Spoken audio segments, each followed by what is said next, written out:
The INEC Chairman, Joash Amupitan, has asked political parties to intensify voter mobilization across the FCT. He emphasized the importance of high turnouts for the forthcoming February 21st elections.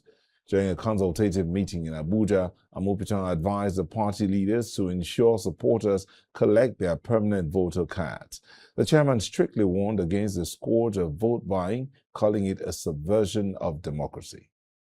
And I'm being joined in the studio by Samuel Bassey, Head of Department of Voter Education and Publicity, INEC, in the INEC FCT. Thank you for joining us. Thank you very much for having me. So let me start by asking you, it's just 1 week away. Yeah. What are the preparations like?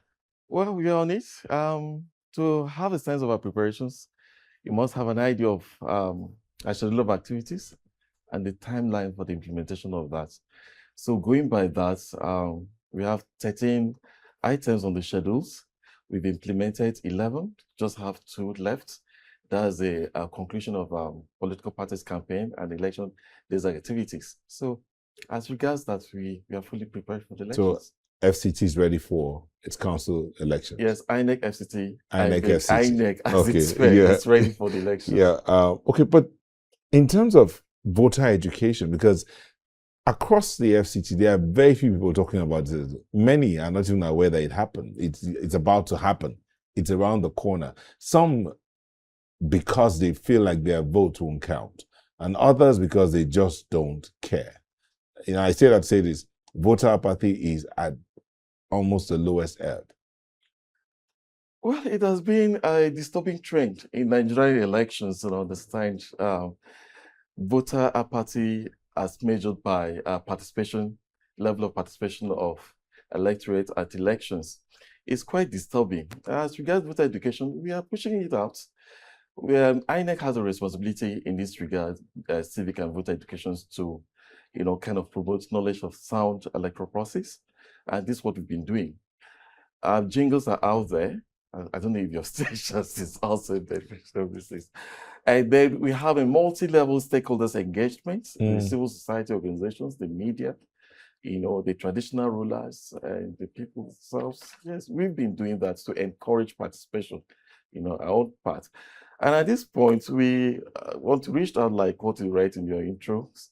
The civil society, they have a duty, they have a responsibility in this regard. The media, the political parties themselves understand they're the major beneficiaries. They go out there, campaign, mobilize their members and citizens to vote for them, kind of create that awareness. That is it. In just for want of a better, just give you an example. In the last election, 2023, total number of registered Nigerians, over 83 million or thereabout, registered voters across the country. Only about 34% came out to vote. For the FCT, know that the total number of registered voters right now, can you give us a figure?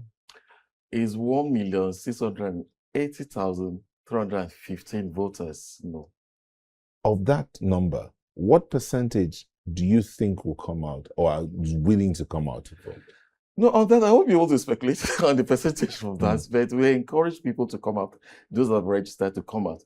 And also we use this medium to let people know the benefit of participation. It's not just coming up to exercise your civic duty.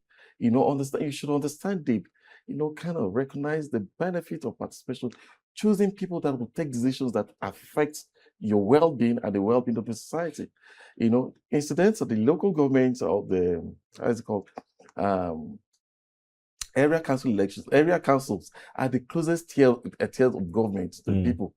There are basic services they provide. The primary. I don't know if you heard when one of my colleagues went into the street and some Nigerians were talking to us, and they are concerned about the fact that they are not sure their choices will be taken into cognizance. You said that the joy of choosing who will take decisions for you, that's what elections about. But then they are complaining that they are not sure that their votes will count. Definitely. So in this case now, this is like a test case, as you know, FCT elections. Should Nigerians trust INEC? Yes, of course, they should trust INEC. And of course, regards INEC commitment to transparent, credible management of process. It shouldn't be in doubt. Our processes are open. Understand? The only thing secret about our process is the actual thumbprint of these things. We are open with these things, and again, with the use of technology, that's effective safeguards to protect, uphold the integrity, and ensure that voters' votes count. Okay, let's just do this. The history of Nigerian elections over the last 20 years, the tug of war between sophisticated rigging techniques and technological interventions. While each cycle has introduced new fixes, political actors have consistently adapted their methods to bypass them. Elections were defined by blatant violence, armed thuggery, hijacked ballot boxes, and result sheets to inflated figures, leading to the infamously flawed 2007 polls, where results often exceeded registered voters. Technology like the card readers forced riggers to adapt. Tactics shifted to identify theft via incident forms and blatant vote buying, while results were still manipulated during manual transport to centers. Modern tools like the beavers aim for transparency, yet 2023 saw technical glitches and targeted voter suppression. Increasingly, final outcomes are decided by courtrooms rather than the actual ballots cast by the voters. But let's go down a little bit here. I'm a resident on FCT. As preparations continue for the votes that are coming, you see what I read out there. Continues as though every year the courts decide who wins, not the votes that the people say they casted. So I ask you again, 21st of February, should Nigerian voters in the FCT trust INEC that its promise of free, fair, and credible polls will stand?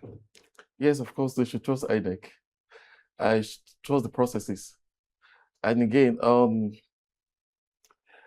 we have to hinge this on, kind of what the INEC has been doing. The recent election in Anambra State, it was successful. The litigation, I think it was more of pre-election in nature, not on the outcome of that elections. If you use that as an example. And that, of course, is the same template that will be adopted in the conduct and the management of FCT Area Council elections in coming up on the 21st of February. That's less than 2 weeks now. So before we let you go, what law are you going to be working on? The 2022 Electoral Act, is that what you're... It's the 2022 Electoral, that's the extant law. Okay, yes. Thank you so much. Mr. Samuel Bassey is the head of Department, Voter Education and Publicity, INEC FCT. Thank you for coming in today. Thank you very much. We wish you well. All right, thank you very much.